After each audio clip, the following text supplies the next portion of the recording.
Welcome back, my friends, to another episode of TFT Hyperroll from Mission for Tuition. It's called Mission for Tuition because we are trying to raise money for our son's middle and high school tuition. He needs to go to a ridiculously expensive special school. There's no GoFundMe, there's no donations, there's no memberships, nothing like that. All the money is made from the ads you just saw before you got to this part of the video.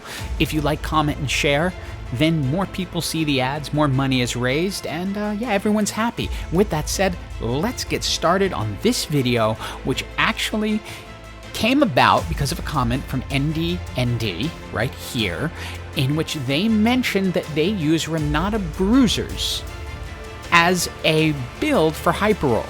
Now, I knew that was a popular build for Ranked, but I had kind of ruled it out for Hyperroll for a couple of reasons, and it is because it's very dependent on high-level champs. You need Renata, you need Tom Kent's, you need Silco, you need a lot of 4s and 5s, and Vi, who's in the thumbnail. You need those champs to make it work, and I don't like comps that are that heavy on 4s and 5s, but I decided I was going to try it out if I saw a good opportunity. Shrug It Off is a good opportunity to go for a bruiser-centric build. So since this comp does rely on a lot of high-cost champions, you kind of want to slide into it, using snipers to start, with bruisers as the front line, and then push over to the ultimate build, which is why I picked up Caitlyn and Ashe. Your key items for Renata are blue buff, death cap, more Melicon if you can get it. That's what you're hoping for. So needlessly large rod is the absolute choice here. One of the problems is ultimately finding the right item holder. You generally want to go with Misfortune because she will pair up well with Caitlyn and get the sniper buff. But since Misfortune is a 3 cost, that can be a little bit tricky early when you have a 0% chance. So you want to set up as best as possible. You might use a Syndra or a Zera as a backup just in case you can't get Misfortune. This is where having your friend at Riot is very important because you can get a Misfortune as soon as she's available.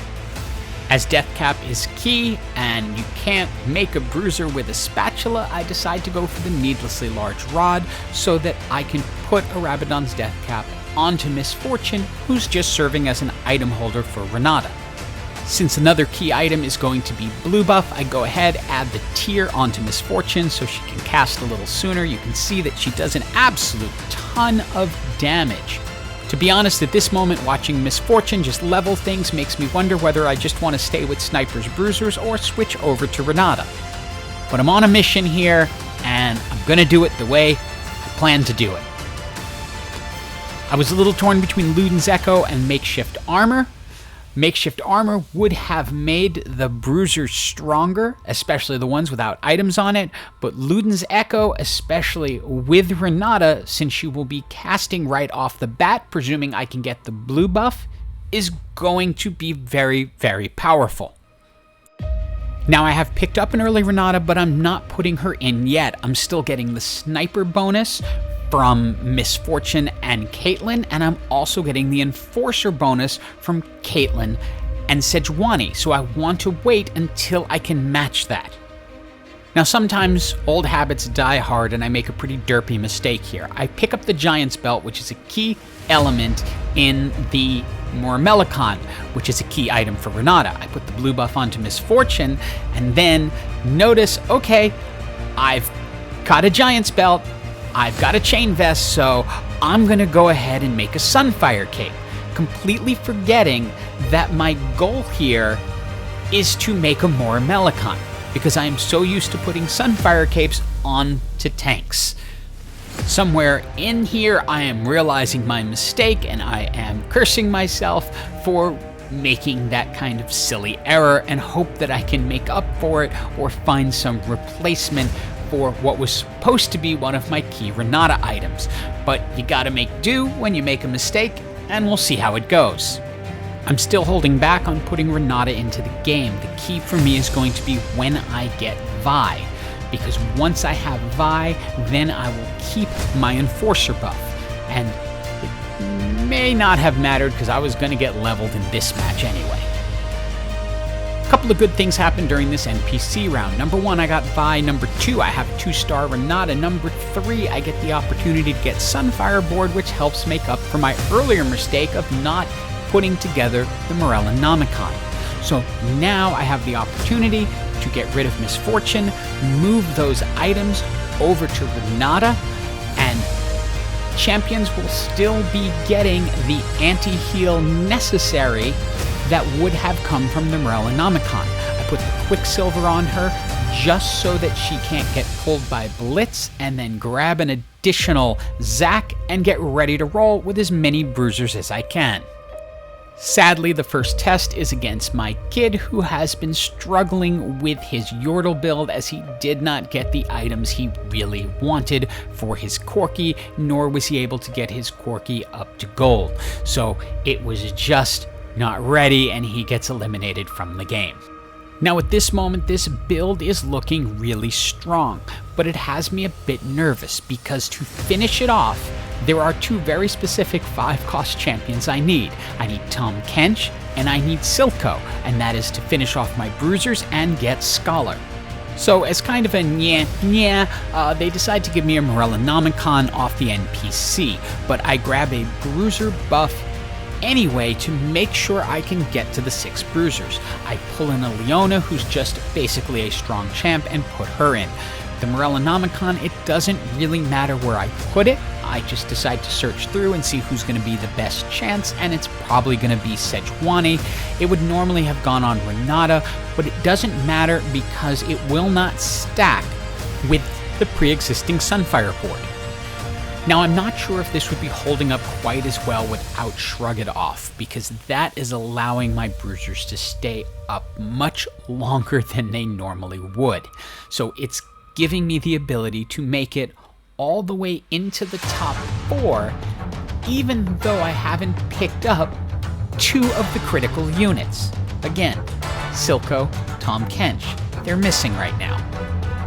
Now, as of this moment, I only have a Titan's Resolve on Vi, but while Renata is supposed to be the star of this show, keep your eye on Vi. She is just absolutely relentless throughout this entire match, barely taking damage because she's healing it back from Shrug It Off as fast as they can deal it, and she holds on all the way to the very end, delivering the final blow.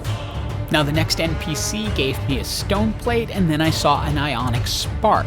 I was debating with the Redemption a little bit, but I know I just want to continue to tank Vi up because I saw her performance in the previous round. I'm still looking for the Tahm Kench, who I finally find, and I can put in and feed Yowie to him so that we now have our 6 Bruisers, a nicely fed Tahm Kench, and I'm 1 away from having a gold Zac.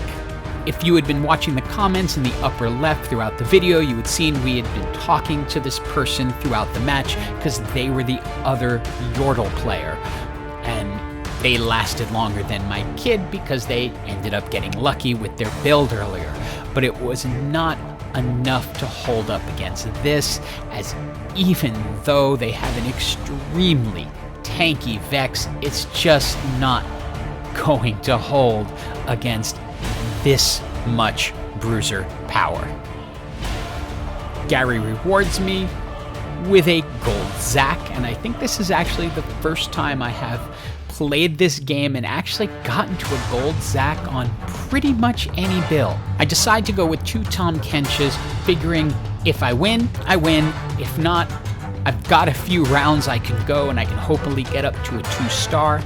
But either way, whether it's first or second, this build worked out much, much better than I expected, and I have to give ND some credit here in mentioning it for Hyper Roll, because I really had dismissed it based on the fact that it was so reliant on high-cost champions. And now you will see why Vi is in the thumbnail here.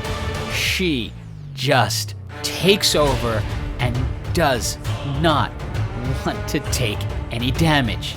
It doesn't matter. She just crushes through things, gets her shield back, heals, and finishes it all off. So yes, Renata Bruisers is viable. I would definitely give it a shot, especially if you get Shrug It Off as an early augment. Hope you enjoyed the video and have an absolutely awesome day.